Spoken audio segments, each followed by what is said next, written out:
Assalamu alaikum warahmatullah. Dan uwa ku danna alamar subscribe da kasancewa danna alamar ƙararrawa domin samun shirye-shiryen mu da kullum. Ta kare kanta Anti Rashida da ta fito ta yi magana ta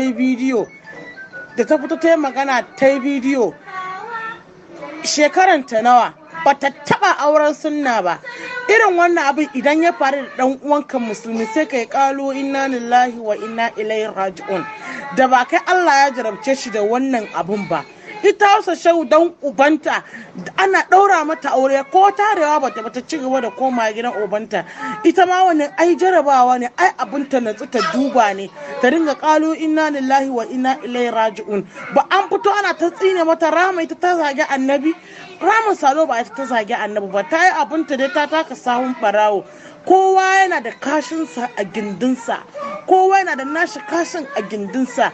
Fi sabilillahi, kai da kake maɗugo ake neman ka ta baya ko kake hauji duka ka tafi Saudiya kai iskanci, irin wannan abu ya faru da Rama Sado. Ba za ka iya kai addu'a ba sai ka fito kana tsine-tsine kana ci mata mutunci kana nuna kamar bata taba karɓan addinin musulunci ba. Wannan jahilci ne. Duk dan bura uban da ya fasa zage Rama Sado ya ci kan babban bura uban shi. Duk shege da ba fito fili ta ƙara ta da husuma nan ba, Allah ya tsine mata albarka. Uban da ya fasa fito ya ci kan babban bura uban shi.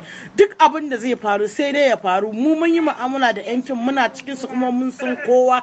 Don kutumar uban mutum shi yana lafce a gidansa ko auren sunna bai taɓa ba. Don gutsu wasa Rama Sado ta yi abinta ta taka samun barawa kaddara ta ya fare ta sai a zo ana zagi ta ko ana tsine mata albarka. Wato ita Hausa Shehu in addini ya rutsa ta ba za ta taɓa shigowa industry ba. Don kutumar uban babanta ta ci kutumar ubanta.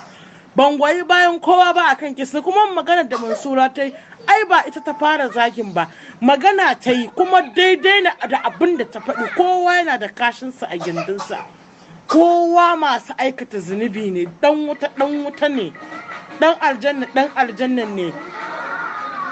Na menene za a addabi mutane kan kes ɗaya kan kes ta ihu ana ma mutanen rashin mutunci ana zage-zage. Ita su sau dan kutumar buran ubanta ta san da irin wannan iskancin da take tana maɗugo za ta zata ne wa wani wa'azi har da kukanta na banza da na wafi.